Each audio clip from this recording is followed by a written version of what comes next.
Topic Thunder, it's Topic Thunder. Just acknowledging knowledge with no scholarships. It's Topic Thunder, it's Topic Thunder. Breaking everything down, tech to politics. It's Topic Thunder, it's Topic Thunder. We don't tell you what you want, we just give you what you need. It's Topic Thunder, it's Topic Thunder. Let's go. Topic Thunder, it's Topic Thunder. Just acknowledging knowledge with no scholarships. It's Topic Thunder, it's Topic Thunder. Breaking everything down, tech to politics. It's Topic Thunder, it's Topic Thunder. We don't tell you what you want, we just give you what you need. It's Topic Thunder, it's Topic Thunder. News, blues, and views from these Chi-Town streets. Topic Thunder.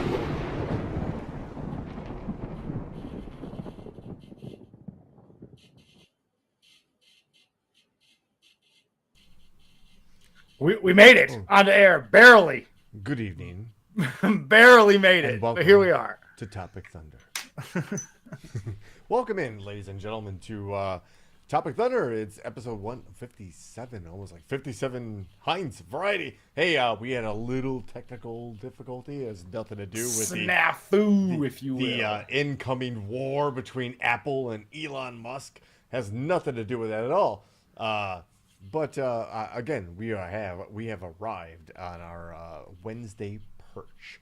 So welcome into the Internet Saloon we call Topic Thunder. If you're listening, if you're chatting, you are in the world's most dangerous chat zone. We call that the Thunderdome. Very creative. Nobody's ever done that before. Nope. We have that copywritten. We have that trademarked. All of those things. Yes. And we will sue you. Yes. To the high heavens. Don't even think about it. Dare take those ideas or concepts away from us. Indeed. I think his audio wasn't low, is that he was speaking in very low tones. I was trying to do some weird, some sultry. I was entertaining myself. Which there's another word for that, I guess you could say. But I was thinking, like, well, what would a Walter Cronkite or a Walter Jacobson be doing during a, like, they'd be like writing notes down and they'd be like, and they turn to you to Topic Thunder. I was trying to do that.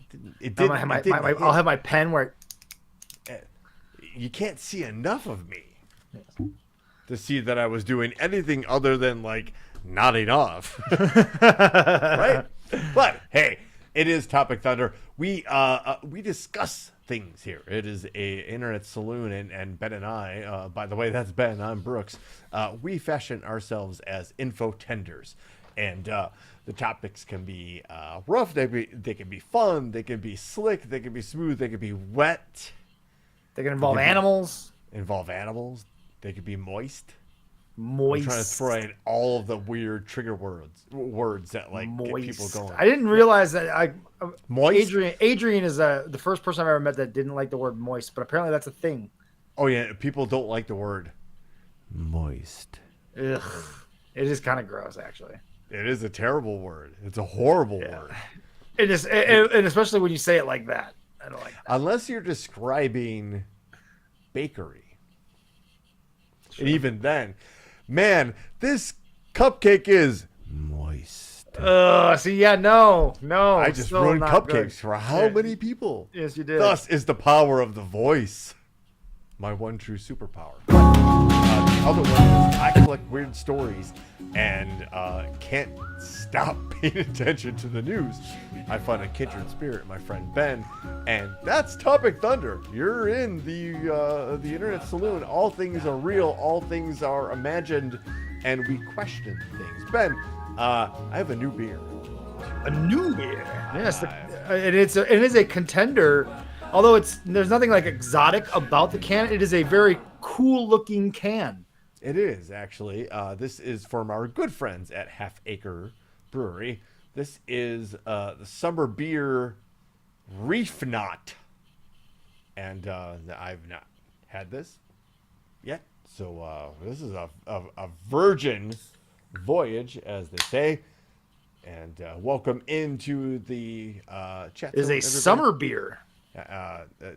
Which They, I guess. Wait, hold on. I don't even know.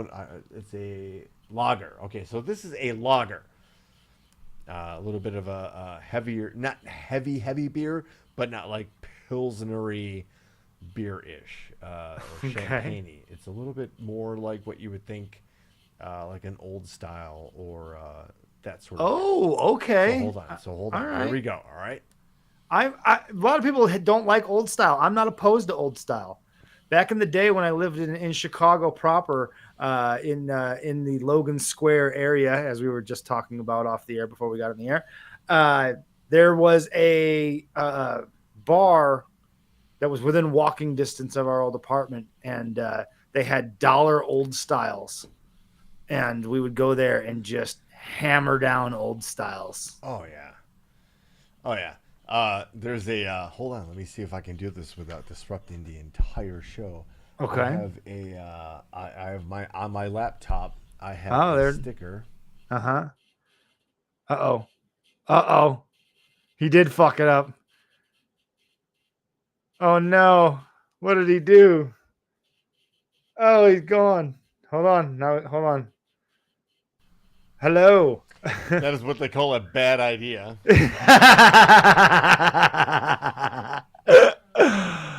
Oh, that's fucking funny. Oh no, we're good. We're good now, babe. She bless her heart. Immediately running in to try to help as the executive producer. Ever present producer / girlfriend / love of my life. Right. Gigi ran in and she's like, "You're frozen. You're frozen." Oh god. Like, have you ever seen Team America World Police? Oh, absolutely. Right, and you wave your hand. If you're in trouble, wave your hands. And she was looking for you to be waving your hands like this. Help! I was in trouble. That was a dumb idea. What she did warn me about, also, just to point out, was how bright the light is reflecting off of my forehead. So it might be blinding some of you right now. So hold on. We'll do the world a favor. And wait, one more. Let me one more time.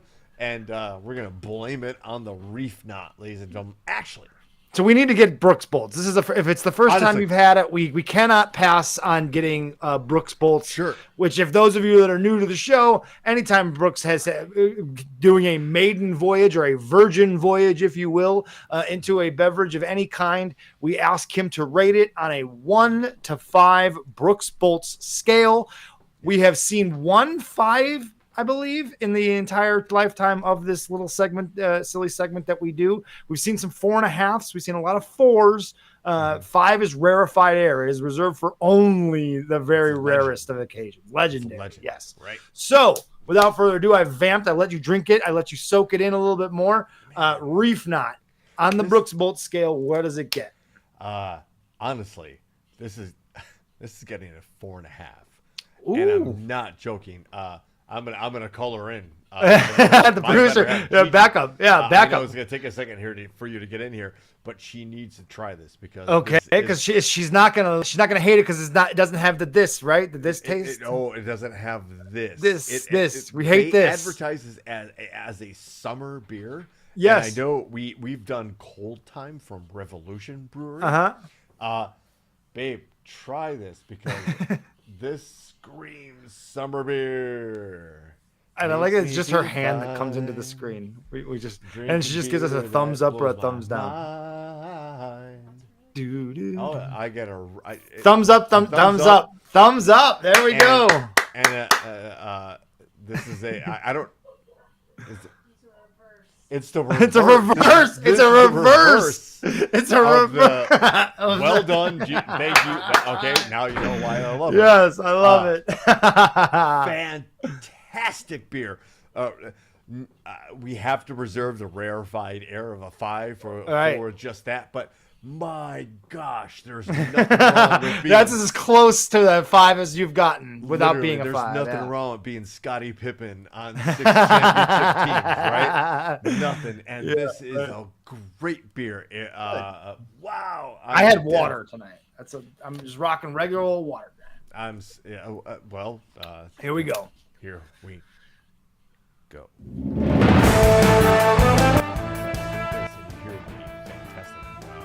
Background of the most creative segment in ever of media. In ever of media.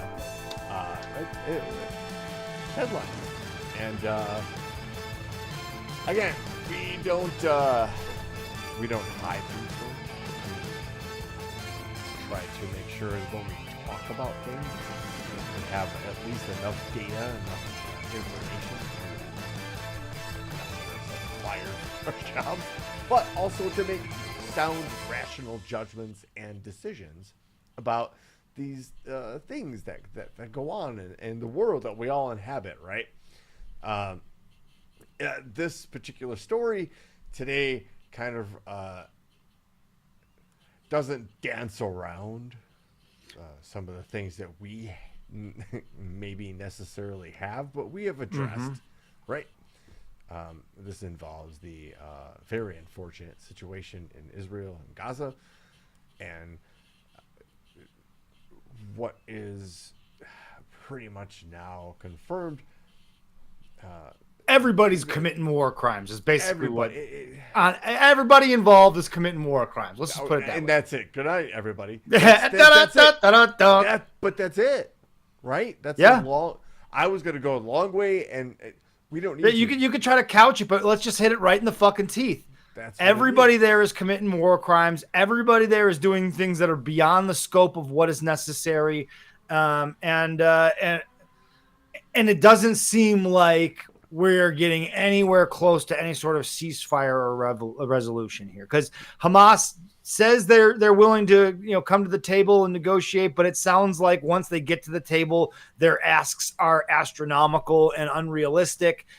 So it's really almost bad faith in a lot of ways, or at least that's the narrative that's coming out, right? But that's that's honestly what Israel does too.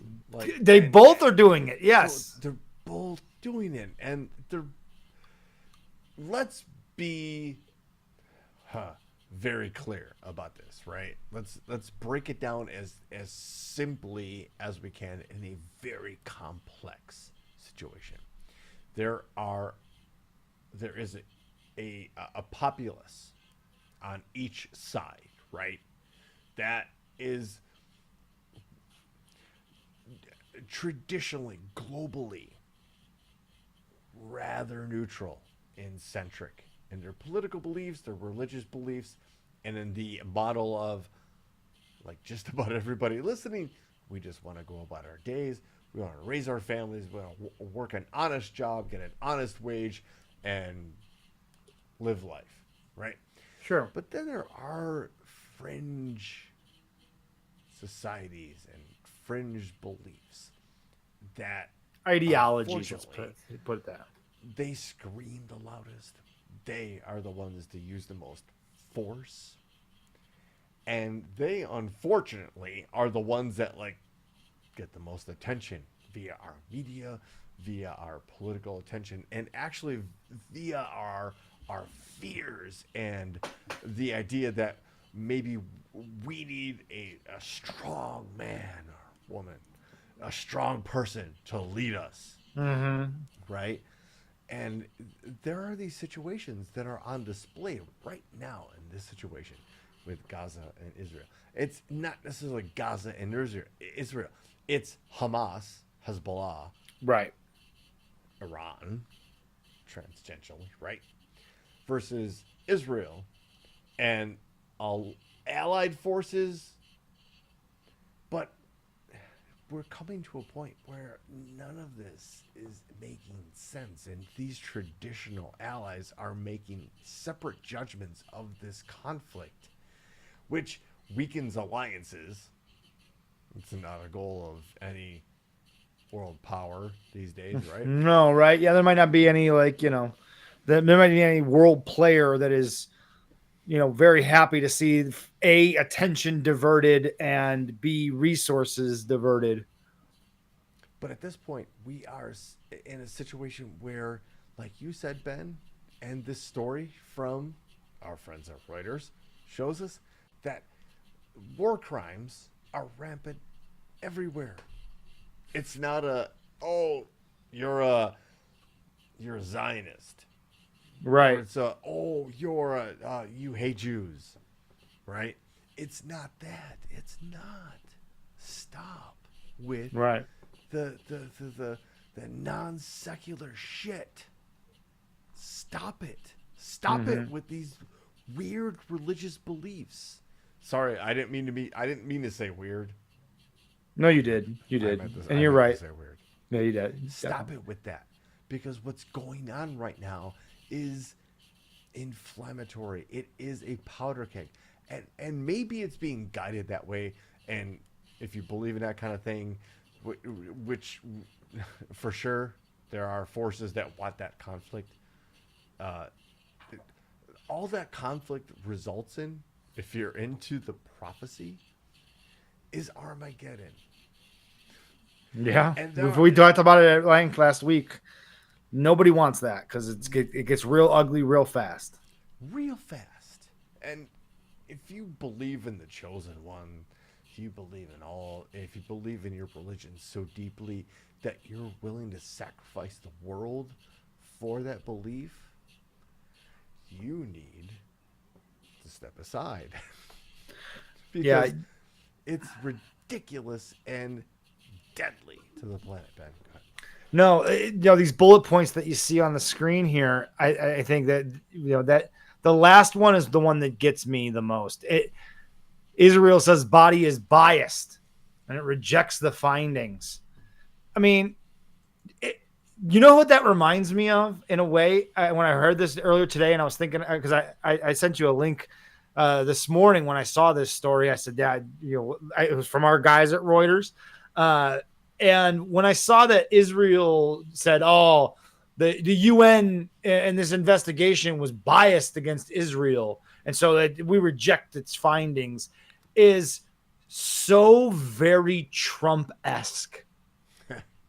It is very Trump-esque to say this obviously unbiased, no agenda. They didn't lay blame at just one side's, feet here, right? They laid blame at both sides fairly equally. And Israel's like, no, like if you, this goes to the narrative that has been tried to be pushed by mainstream media across the world and a lot in this country, is that any criticism of Israel is written off as you're just biased. It's in the same way that Trump does it, where if you bring him something that is fact and it doesn't fit his narrative, he just says it's biased and it doesn't count and it doesn't. We don't count that. That doesn't make no. They're not. It's not real. It's not real. The Mueller report, right? Not real. Oh, it's the MO of these guys. Bill Barr butchered and sliced and diced the Mueller report and basically cut the nuts off it. There are things in the Mueller report that if you removed the names and inserted and made it like a Michael Crichton political thriller book, it'd be very clear to you who the good guys and the bad guys were. But because they have names attached to them and you have a cultish attachment to those names, here we are. Yeah. But yes, Ben, there's a certain amount of pushback on this assertion that if you support two reports, actually. Well, findings come from two reports. Nope, biased. Nope. So you might ask yourself, well, what is going on inside Israel? Why aren't the right people like stepping up? I say the right people are, and they're doing it by stepping down. Yeah. I guess that's one way to do it, right? Prime Minister Benjamin Netanyahu. Israel has a slightly different form of government than we do. It's still democratic, but they do things a little bit differently than we do as far as like Senate and House of. They don't have that exact same setup. It's Yeah, not exactly that setup. There are coalitions that are look it up. check it out. There are different forms of government.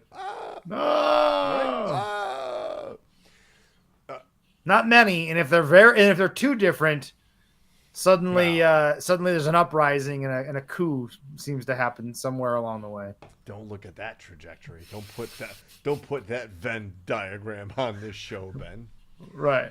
Sorry. This story from ABC News: Netanyahu's top rival left Israel's war cabinet.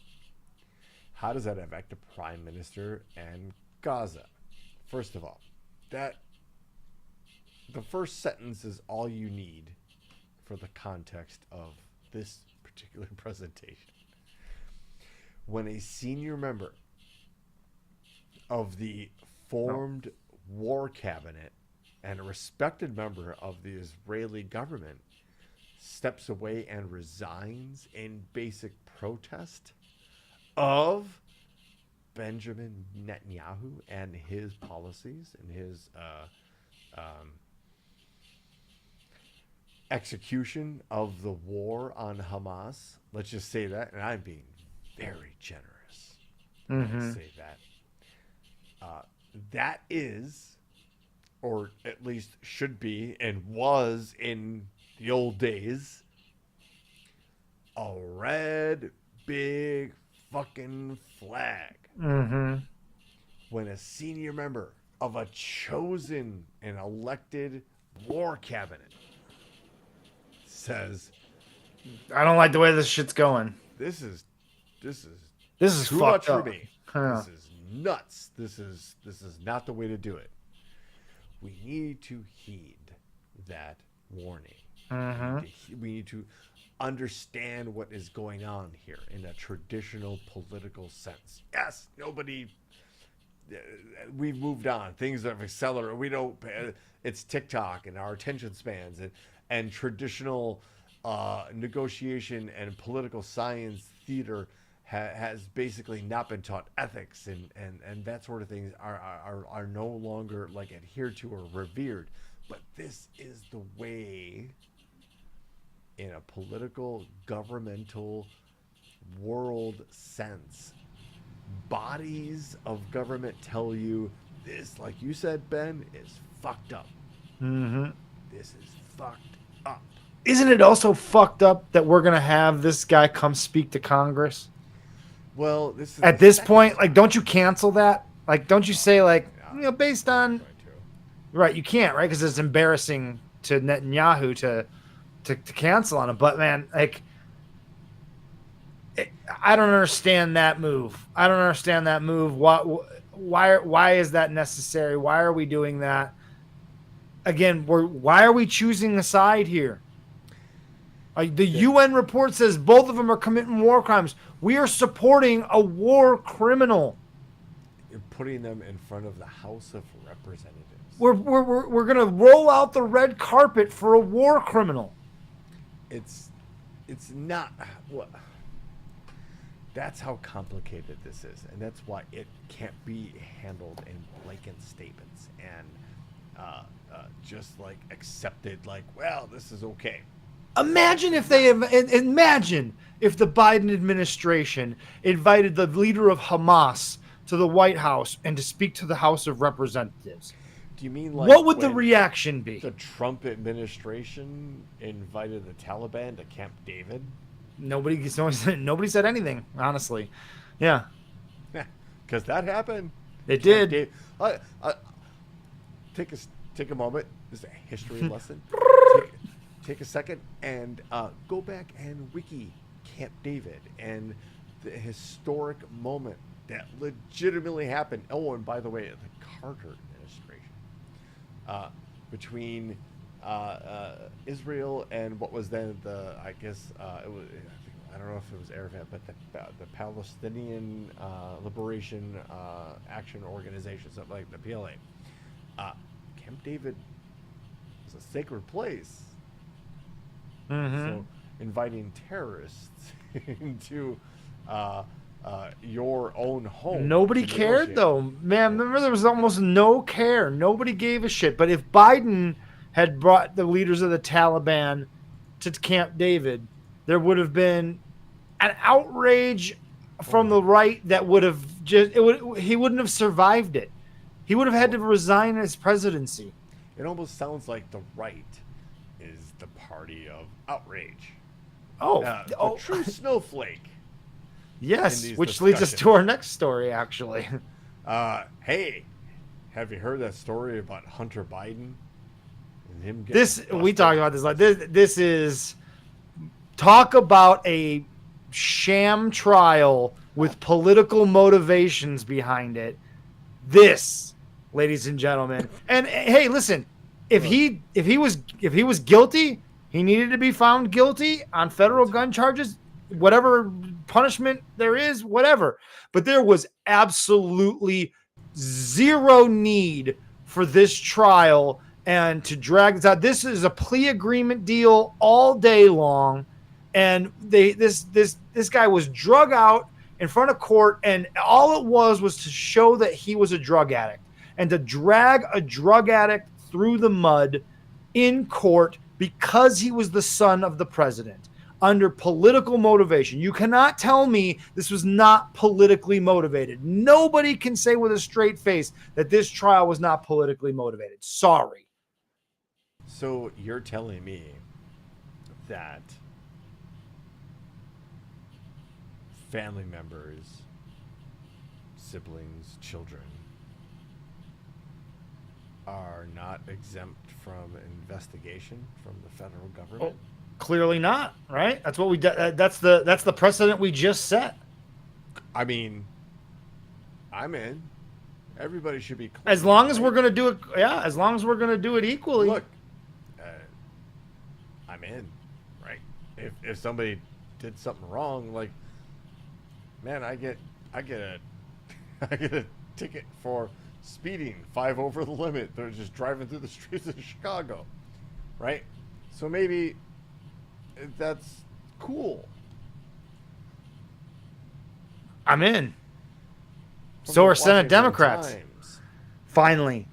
I can't believe it took this long. Senate Democrat probes Jared Kushner's investment firm. The effort is parallel to the GOP probe of Hunter Biden's foreign business deals. And I guarantee you there's a better paper trail involving Jared Kushner's investment firm and the money that he's gotten than anything that was made up about Burisma. And what we found was information that was gotten from a what's the right word I'm looking for? A source, but oh God, what am I looking for? A compromised source. I think it's maybe that's not the right word, but you get what I'm going at. It was dirty, right? Yes. Which, fair enough, fine. But also, what got the former president impeached one time, to be honest with you. Mm-hmm. Because they were holding Ukraine against it and saying, you got to find some dirt, make up some dirt, otherwise we won't support you militarily. Well, you've seen what happened. Anyway, this involves Jared Kushner, he of the most smuggiest face of all time. Really, seriously, like of the punchiest faces on the planet. Look at that fucking face. He, husband of Ivanka Trump, but also the Kushner family is a very well-to-do family. They stay out of the headlines. They stay out of the news, probably because they have enough money to influence that. But let's just say they're not the greatest landlords. What a surprise. Imagine that.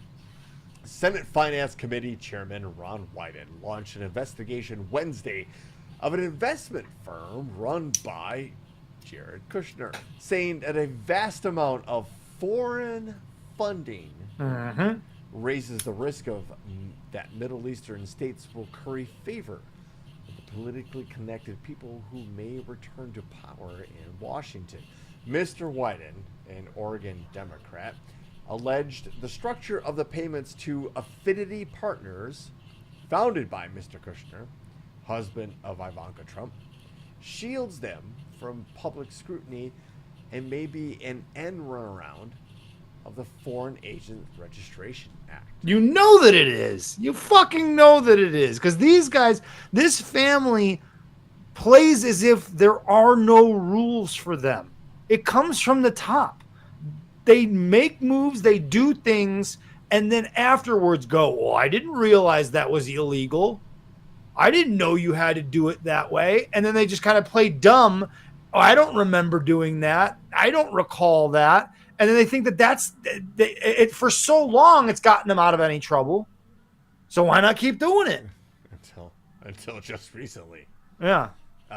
This is a quote from Mr. Wyden.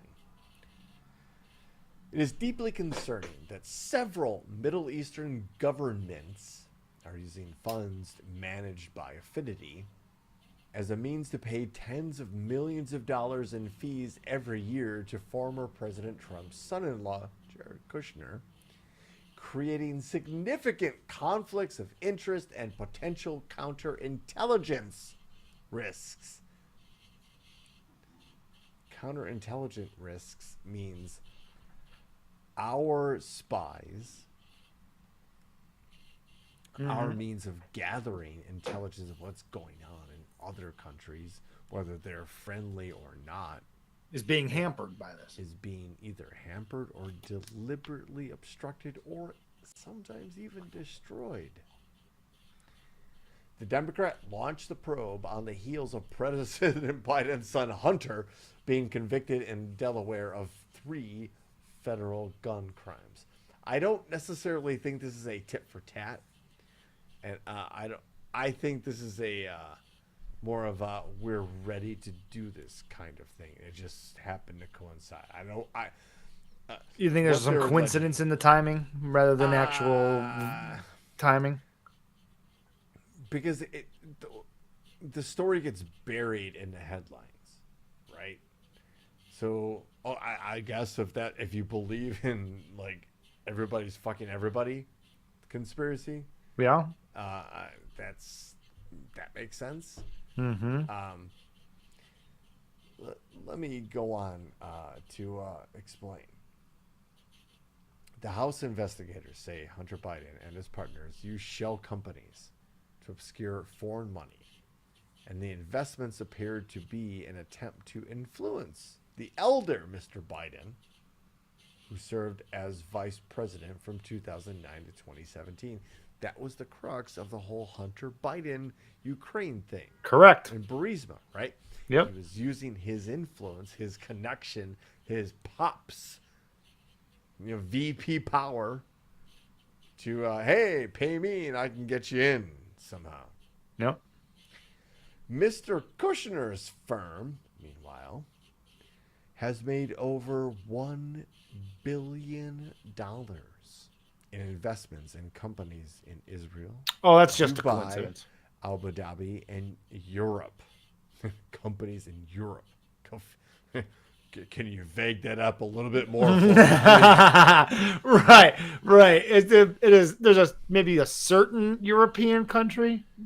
Maybe. The firms range from car leasing businesses to food companies in the Middle East to a $500 million hotel and condominium complex in Serbia. Mr. Kushner has said he follows the law and will make plenty of money for his investors. He has also downplayed the idea. He's eager to return to the White House after serving as an advisor to President Trump. House Republicans defended Mr. Of Kushner. course they did.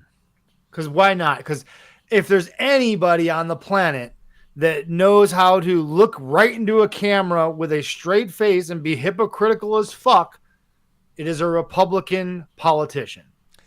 This is a quote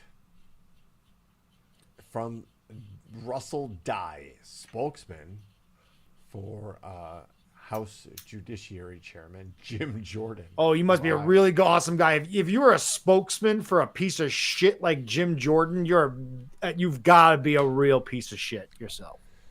The idea that Jared Kushner did something wrong is ridiculous. Oh, yeah. Mr. Kushner is a legitimate businessman, unlike Hunter Biden. and did amazing work to help the United States secure the historic Abraham Accords. The Abraham Accords were a historic agreement brokered by the Trump administration in which Arab states normalized relations with Israel. Mm-hmm. Hey, how's that going right now? Mm-hmm. And I think at the time they were signed, Ben, we covered a story that explained how the Israel and Abraham Accords, I'm sorry, not Israel Accords, the Abraham Accords were basically a business deal between these nation states to just basically open up trade barriers.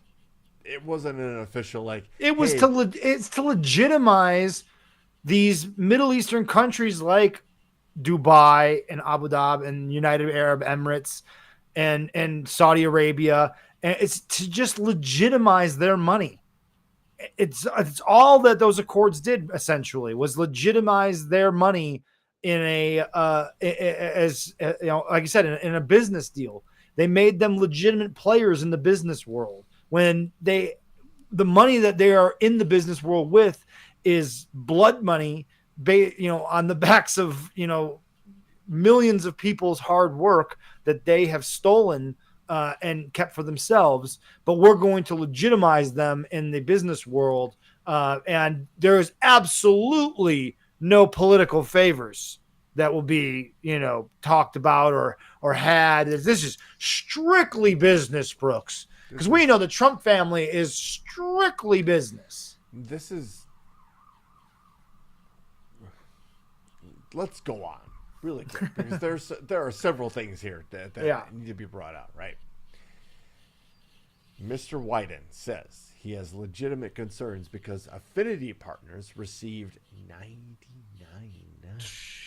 99% of its money from foreign sources, leaving it fraught with potential conflict of interest as Mr. Trump plots his return to the Oval Office. This is a quote.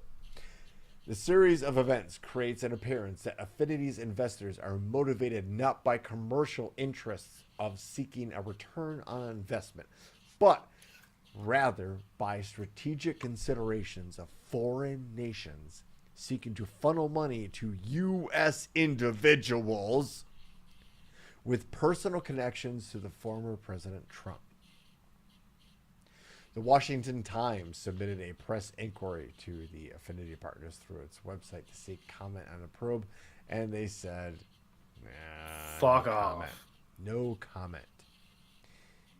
According to the letter that was sent, Mr. Wyden requested an exhaustive list of information by June 26th, including a list of Infinity employees and investors since 2021.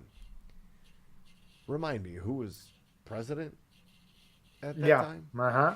Communications with foreign entities and details on investment values, compensation, and fees. The senator is particularly aiming at investments from Saudi Arabia. Yep.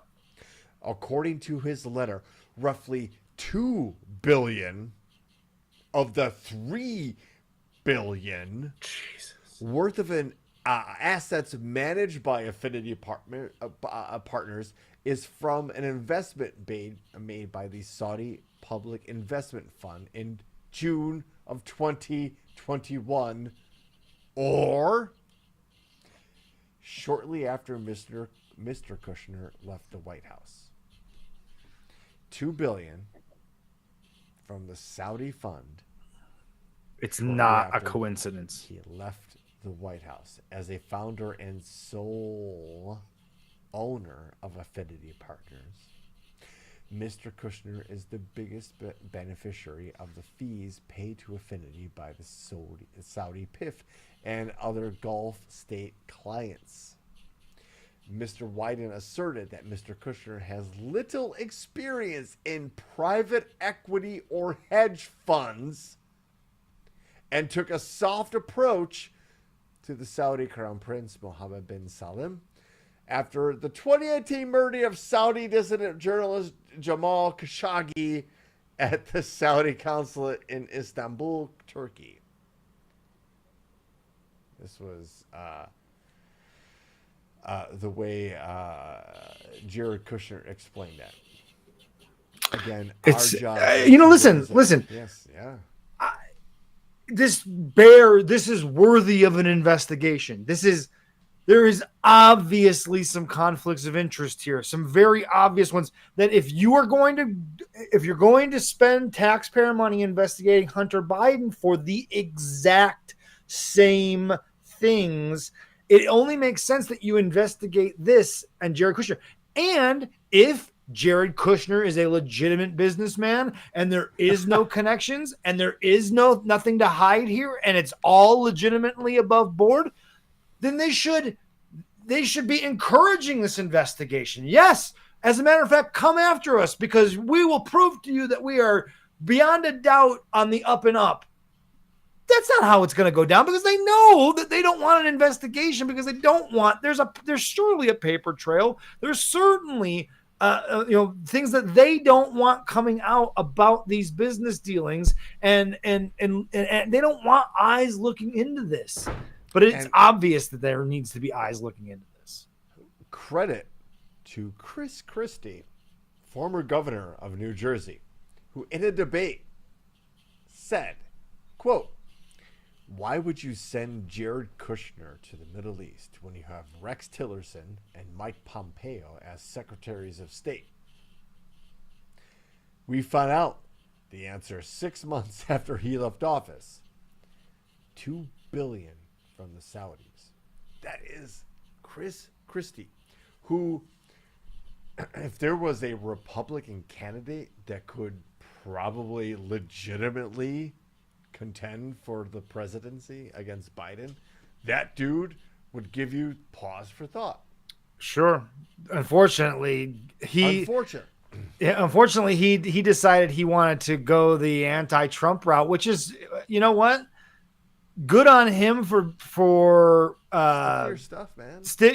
Being true to yourself, right? Because he knew that was a death sentence in this election cycle. Going against Trump, it was a death sentence for him.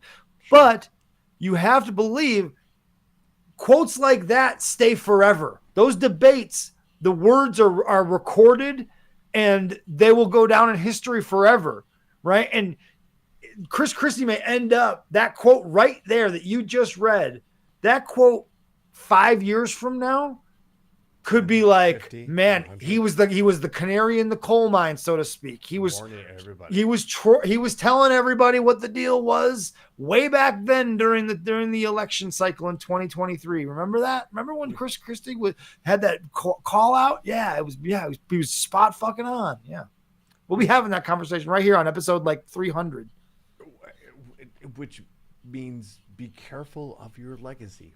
Protect your. If that means something to you, legacy, don't ever compromise yourself. Ever. Yeah, I agree. Do you want to start with, I don't know where we're going to go with this here, Ben. Why don't we, oh, wow, we're almost at 8 o'clock. Holy yeah. shit. We got talking, didn't we, folks? We did. We got a little chatty. A little bit. Okay, what do we like blaze through? Okay. Some of these stories. Hey, really quick. The United States made a ginormous step in the entire Ukraine-Russia thing, right? And because they found out that Russia was still getting imports of critical parts, so like semiconductors and microchips from various shell companies and all that. And just today, they announced sanctions on a ton of companies, including companies in China. I'm sorry. That while we aren't fighting directly China, but they're supplying Russia with munitions and equipment. Here is the United States going, okay, well, you're doing that. We know you are. We're going to sanction banks that do business with your companies, and we're going to cut them off from the United States financial system. I know that there hasn't been enough done to support Ukraine and punish Russia and their apparent allies in China and Iran and North Korea.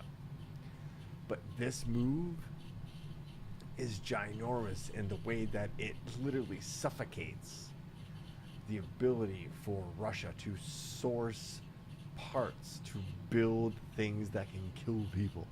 That's a pretty shrewd move then. And they cut the banks off that Russia needs to use to fund these operations. So much so, in response, the Russian stock exchange basically cut out the United States dollar and the euro from its stock exchange to be able to be traded. Which can you imagine the U.S. stock exchange being like, yeah, we're gonna cut the yen. We're not gonna trade in yen. Yeah, that would be bad.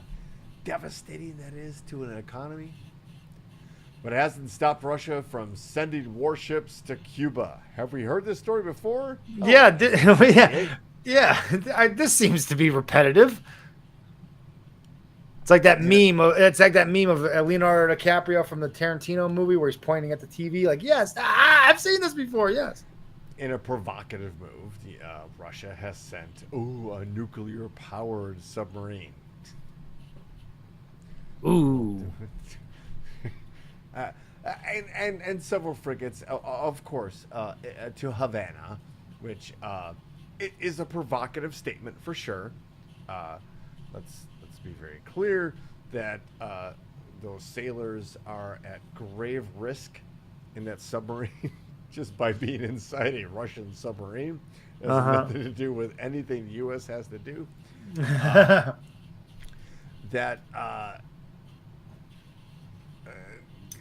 Given the tit for tat that is now going on, the supply, who's sanctioning who, and who's fighting who and supplying who, and this. But here we are again with the situation. Do not freak out. Do not alarm yourself that this is like, oh my God, because it's not. A nuclear-powered submarine is not a nuclear-armed submarine. Right, not the same thing. Yeah. And if this particular submarine, which is not one of those big ones, had a nuclear weapon, it would be of what they call tactical version, which would a small type of nuclear weapon versus a strategic nuclear weapon, which is the one that like wipes out a whole city, right? Gotcha.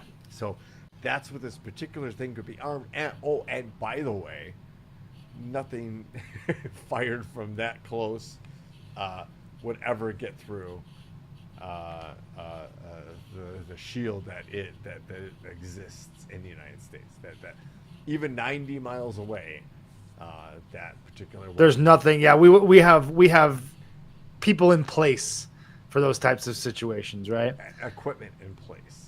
I'm going to encourage the next story, the Washington Post story. We skip that because I can't use Washington Post links. Fuck it. So if we're looking to skip something, skip over on that. Well, okay. Do we want to do this one? Do you want to hear 120 seconds of Trump? I mean, what does he have to say? Is it maniacal ramblings? This one? Has anybody heard? I try to avoid anything he has to say, honestly. Okay, well, let's listen because, folks, this man is running for president. So I said, let me ask you a question. And he said, nobody ever asked this question. And it must be because of MIT, my relationship to MIT. Very smart. He goes, I say, what would happen if the boat sank from its weight and you're in the boat and you have this tremendously powerful battery and the battery's now underwater and there's a shark that's approximately 10 yards over there. By the way, a lot of shark attacks lately. Do you notice that? A lot of shark. I watched some guys justifying it today. Well, they weren't really that angry. They bit off the young lady's leg because of the fact that they were not hungry, but they misunderstood who she was. These people are crazy. He said there's no problem with sharks. They just didn't really understand a young woman swimming now really got decimated, and other people too. So I said, so there's a shark 10 yards away from the boat, 10 yards, or here. Do I get electrocuted if the boat is sinking, water goes over the battery, the boat is sinking? Do I stay on top of the boat and get electrocuted? Or do I jump over by the shark and not get electrocuted? Because I will tell you, he didn't know the answer. He said, nobody's ever asked me that question. Yeah, no I fucking think it's shit. A good question. I think there's a lot of electric current coming through that water. But you know what I'd do if there was a shark or you get electrocuted? I'll take electrocution every single time. I'm not getting near the shark. So we're going to... Yeah, that I know you agree with him on. I don't want to be eaten. No. I just Dude, what the fuck? What the fuck? If that was Joe Biden, again, the right would be having a fucking feast saying he was incompetent and too old and obviously mentally deranged and unhinged, unable to be president of the United States. That was rambling nonsense. That conversation never happened. The MIT guy, that conversation about the boat, it never happened. I guarantee you that conversation never fucking happened. Look, his relationship with MIT is that one of his uncles was a professor at MIT. Donald Trump never went to MIT. No! Never attended. And no one at MIT would say that he's a smart man. No, they know better. One of his professors from the Wharton College, Business College at, I think, the University of Pennsylvania, described Donald Trump as the dumbest student he's ever had. He would never go to MIT. So he's just blowing smoke. He's using whatever family cachet, name, connection he can. Because, well, basically, he doesn't even have to. He could be like, well, my family's been to the moon. And people would believe it. Because it's a cult. You have to absolutely start acknowledging that. It is a cult. Yeah. And it it's really not is. a political movement. It really is. That Twitter thread we talked about last week, spot on. And if you missed it, I encourage you to go back. You can find all the past episodes archived on YouTube, on the YouTube channel. I encourage you to go back because it nails it, man. We are living among 80 million people in a cult. And we have to reckon with that. Like it might be the largest cult this country has ever seen. I mean, I don't know that that's hyperbole. Yeah, I don't know that that's a hyperbole. And true saying of a cult, because it is a cult-like, addiction-like relationship that they have with him. Speaking of, just today, Atlanta, from WSCB TV 2 in Atlanta. Hello. Oh. An Arizona man was arrested in May for planning a mass shooting in Atlanta targeting African Americans in the city to incite a race war. Mm-hmm.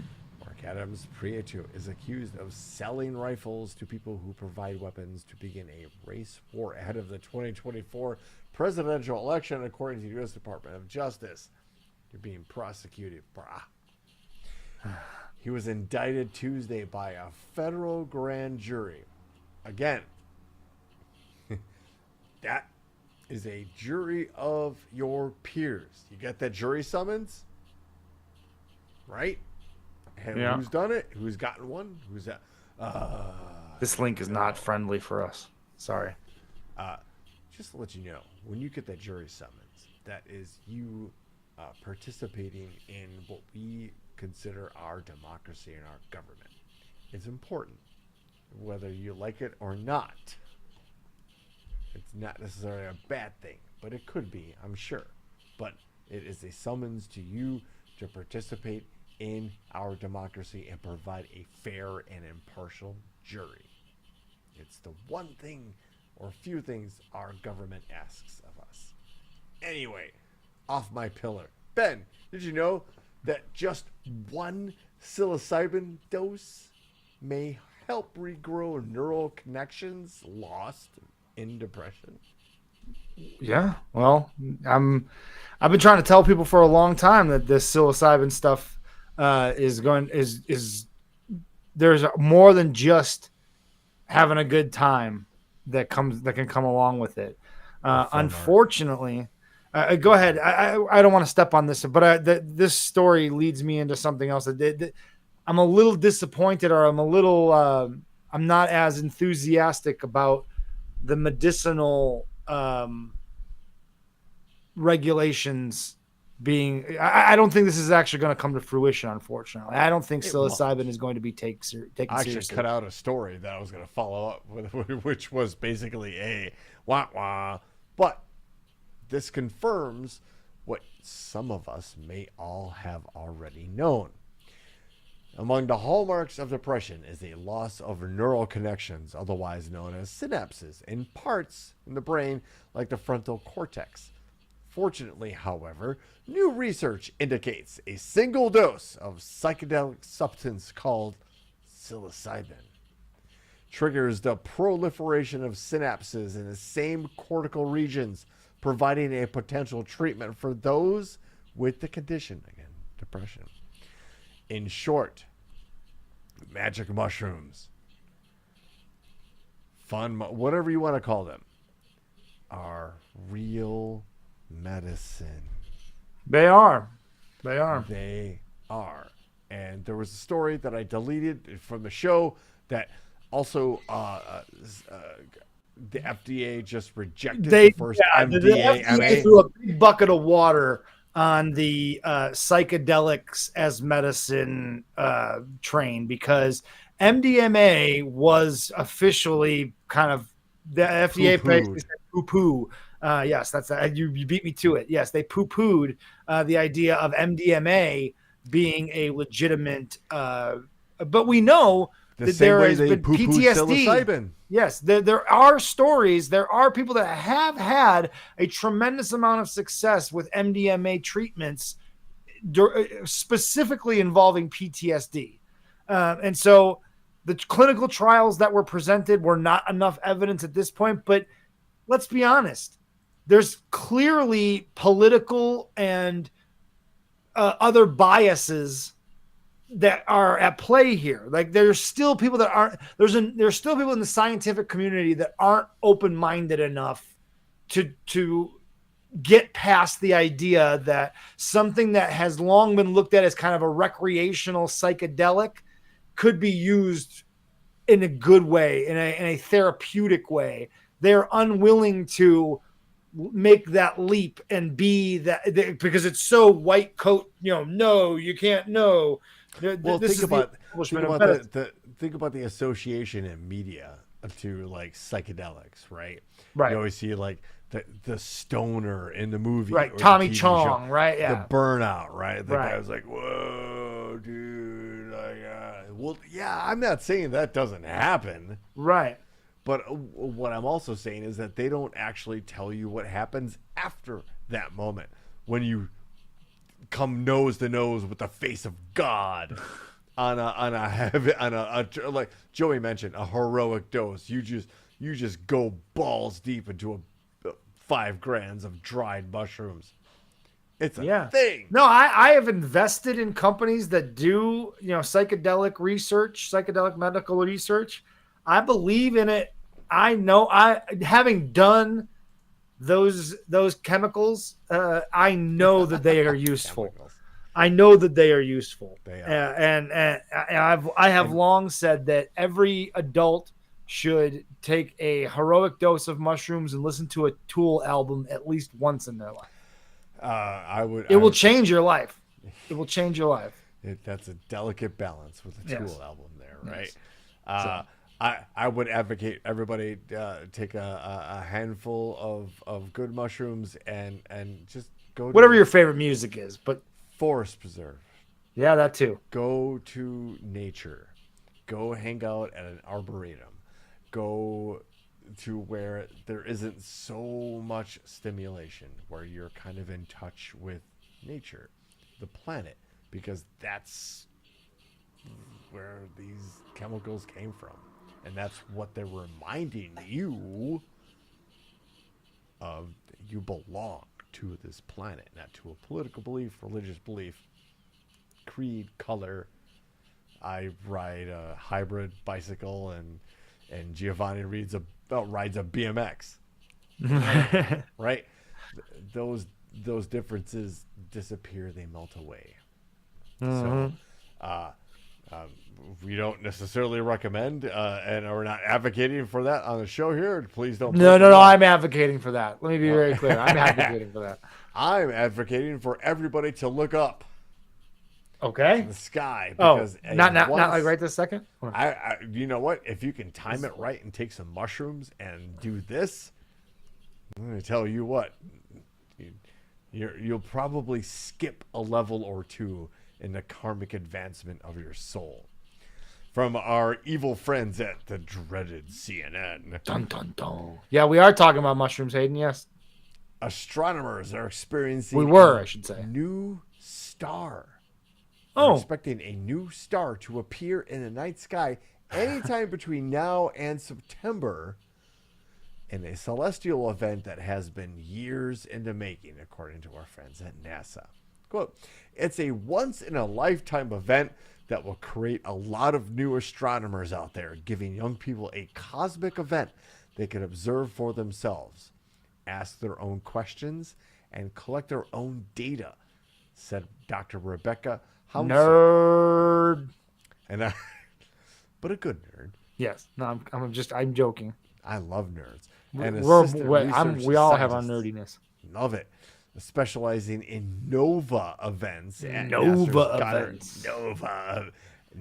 Prepare the NOVA event. Yes. Right? At NASA's Goddard Space Flight Center in Greenbelt, Maryland. In the statement, it'll fuel the next generation of scientists. Let's hope. The expected brightening event, known as a nova, will occur in the Milky Way's Corona Borealis, or Northern Crown constellation, for all you fans out there, which is located between the Bootes and Hercules constellations. Again, for all you fans out there. While a supernova, not the band or the song, is an explosive death of a massive star, a nova a nova refers to the sudden death and brief explosion from a collapsed star known as a white dwarf, which has nothing to do with the Wizard of Oz. The dwarf star remains intact, releasing material in a repetitive cycle that can occur for thousands of years. Oh, Jesus. Yes, we're not going to dig too much into it, but we can, but we're not. But a new star in the sky, which isn't actually a star, but is a star. But how cool is that? That is super happening dope right now. In our universe. Ben, again, I think we're gonna blow through these stories. I swear to God. Okay. We talk about the money in politics a lot. Uh-huh. And we don't hear a lot of politicians saying, like, hey, what we would say. Why don't we get some of this money out of politics? Well, not only is it like really cool in southern Australia, but I mean, like, cool, good day, mate. Yes, right. A southern Australian politician introduces a world-leading bill to ban political donations from elections. Hear, hear. I don't know how this will work. Who gets TV time, radio time, internet time? I don't know how it's going to work. And as a spokesperson for this show and this platform, Oh, here the state will. It says right here, the state will provide funding, not personal. So they're basically gonna allot. the government is going to allot money to each party and say this is what you have to spend, and that's it. Yeah, that kind of makes sense actually. You just give them equal amounts, and you say, here, you have this amount. You both have this amount to spend. Spend it however you want, but this is what you have to spend, and you cannot take any money for that would influence you in any other way. I'm down for this. This sounds like a solid idea to me. I'm in for the limiting of the influx of outside money for sure, 100%. I don't know how that works to make it like, hey, we're gonna make it an even playing field, because like, wait, so you're gonna give the Nazi Australian Party the same money you're gonna give the Australian Democratic Party? Like, I see. Yeah, there's right. Some waters there you gotta wade through. Yeah. Decisions would have to be made, and then fairness gets involved and that kind of thing. Like, should we absolutely limit amounts you can donate to a political cause? Yes. Should we eliminate political action committees that generate, if not hundreds of millions, but billions of dollars to influence our elections? Yes, we should. And I don't care if it's Democratic or Republican, right, or Marxian. Yeah, maybe this isn't the most ideal plan to go about it. It's a start. But at least we're talking about it. And now that's a good yeah, exactly. Now we can at least have a conversation about what is the best way to move forward. We can all agree, and I think that's something that it doesn't matter what party. It is one of the very few subjects that I think we can all agree upon, no matter if you're in a cult or not. Taking money out of politics is a good idea, right? On its surface, and not allowing our public servants to invest in the stock market is a good idea. I think we all agree that not allowing them to make money off of their political position is a good idea. We all can agree on these things. So why the fuck are we not doing them? Let's provide a gentle reminder of why we probably should, right? Yeah. With maybe, hang on, hear me out, maybe the ultimate goal of sustaining what we know as human life outside of this planet. To tie all of this together right before the lightning round, my father's favorite segment of the show, is a story from NBC News. A rare and expensive blue shrine was unearthed in Pompeii after almost 2,000 years. Here's what's important about this, is that again, Pompeii, Italy, buried and unseen for nearly 2,000 years. A sacred room has been unearthed in Pompeii with painted blue walls, a rare and expensive color in the Roman city, describing it as a very unusual thing for Pompeii. Site's director, Gabriel, I'm not going to say the last name, told NBC News on a tour of the newly excavated site that blue was, quote, the most expensive color, end quote, because it was difficult to make. You had to import it from Egypt and the Eastern Mediterranean and beyond, so it was expensive. And if you wanted to have something in blue, you had to pay more, he said. Red, yellow, and black were much easier to produce because of natural materials like stone and sand, and they were much more widely available.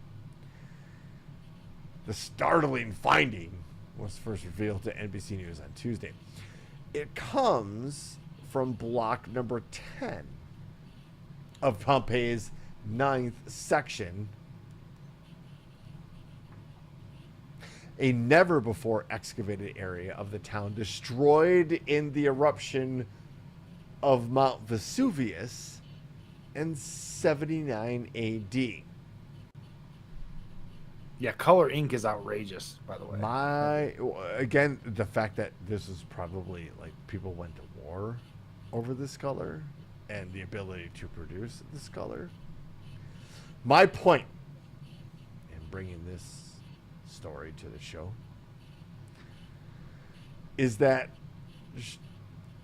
shortly after this person spent what was probably a small fortune at the time to decorate their house and make themselves stand out against the people who had less money,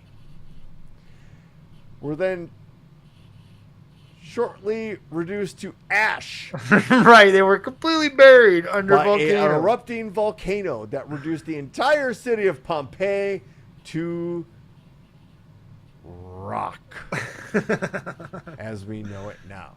So, Yeah. a long way to say, perhaps we should maybe focus on other things. Not the material. Other than, we need to conquer crown and throne to obtain things to produce the color blue. Hey, Ben, wolves are Yeah. dangerous. Very. Bears are dangerous. Extremely. And we are privileged to watch the interactions thereof. So to set this one up, here's a bear that has either found or got himself a nice meal. And that's probably 100-pound wolf acting.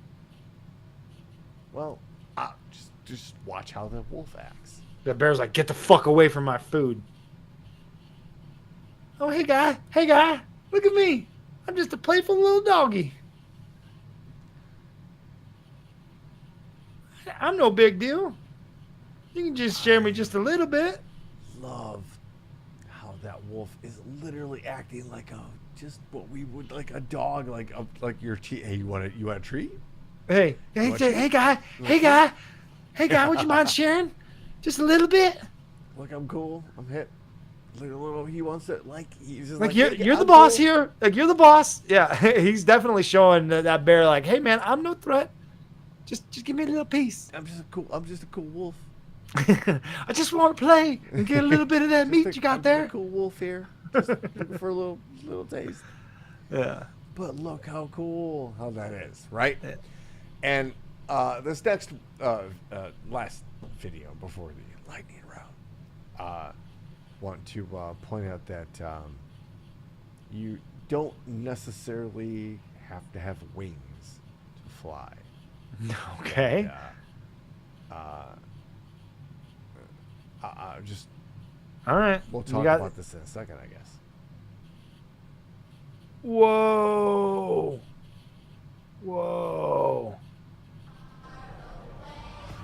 Holy shit. That's just Nitro Circus type shit. The gentleman who is in a wheelchair doing something I wouldn't do with full It use is of Nitro my Circus. legs. Yeah. Yeah, no way. That's insane. So we do the skateboarding thing, we do the motocross thing, we can do the all that, like, and in this moment, like, there are truly no limits to what we can do in this physical body. Let's not sully ourselves and diminish our ability to decide what story is going to come out on top in the lightning round. You heard it here first. It's the lightning round, ladies and gentlemen. I see the folks already in the dangerous chat from the Thunderdome. It's my dad's favorite segment. And I want to shout out to all the VIPs. We call them the very important parents. My pops is in the room, and my Jordan's in the room right now. Yep. We got that, Chris. We got a lot of luminaries in there, and thanks to everybody. So without, well, I guess I should explain. If you're watching on Twitch, or if you're watching on Facebook, you're watching. The Australian guy's got to be out there somewhere. Somebody, you're out there, whoever you are. Whoever you are. You participate, and we appreciate that. So thank you, everybody, for doing just that.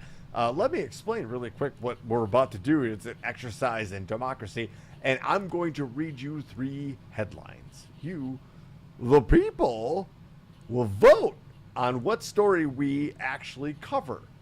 It's just our little thing. And then we're going to say goodnight. and everybody's going to have a wonderful evening.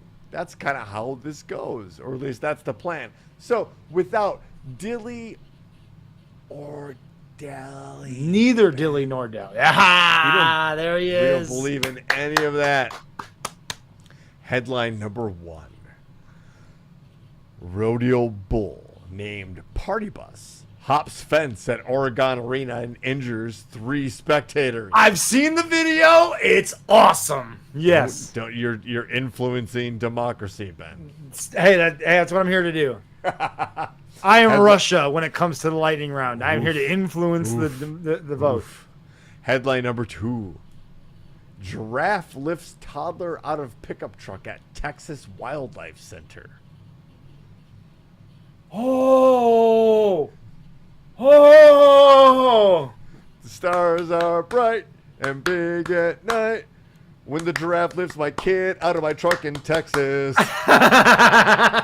And headline number 3.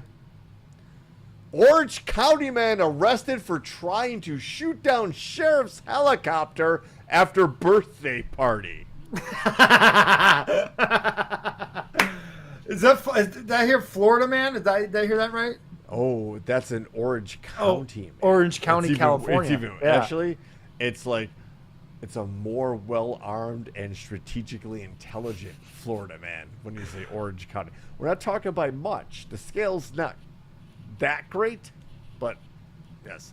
The votes are flying in. As the votes are flying in, I'm going to let you guys let the bozo computer. Look at this. Compute these things. One more time, just to let you. Just to let him come on. Headline number 1: Rodeo bull named Party Bus hops fence at Oregon Arena and injures 3 spectators. It may not win, but it's worth seeking out the video.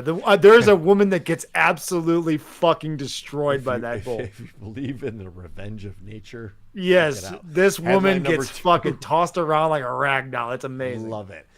Giraffe lifts toddler out of pickup truck at Texas Wildlife Center. And headline number 3. Orange County man arrested for trying to shoot down sheriff's helicopter after birthday party. Alternate headlines from Ryan Hansen. The remix. Party hard, you get plowed. Powerlifting trucks. And Grand Theft Auto, hold my beer. Yeah,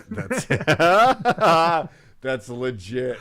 All right, hold on. 2 and 3 are definitely getting the votes, but it looks like 3 is going to win this one. I don't think 2 can get enough votes to come back. I'm working my way through the votes here. So 3 got off to a hot start. 3 out of the first 4 votes came in for number 3. I saw that. Mage, I respect that. Wow, we actually have a lot of cool people. Hey, robust. There's shout out. Both Shout VIPs out. have chimed in now, and that Shout may out. actually close the gap a bit. To the world's most dangerous chat zone. You guys are awesome. There are a ton of people in here having a good time, I hope. And we are, wow, it is, okay, wow, okay, you know what? It's close. It got close. Hold on.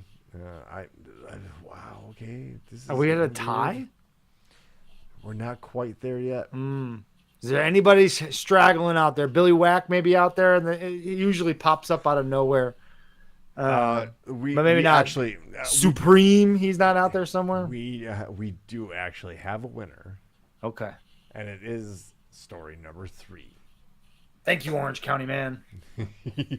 Let me as I copy and paste this link into our You're gonna chat have to for everybody automate share it with this everybody. soon. Getting too big. I will tell everybody we are grateful for all of your support, for your contributions in the world's most dangerous chat zone. And as Ben gets the link and puts the story up, we give you headline number 3. You voted for it. You're going to hear about it. A man. Oh, by the way, this is from our friends at CBS News. A man was arrested. Yes, Orange County man is just Florida man in a different tax bracket. I agree.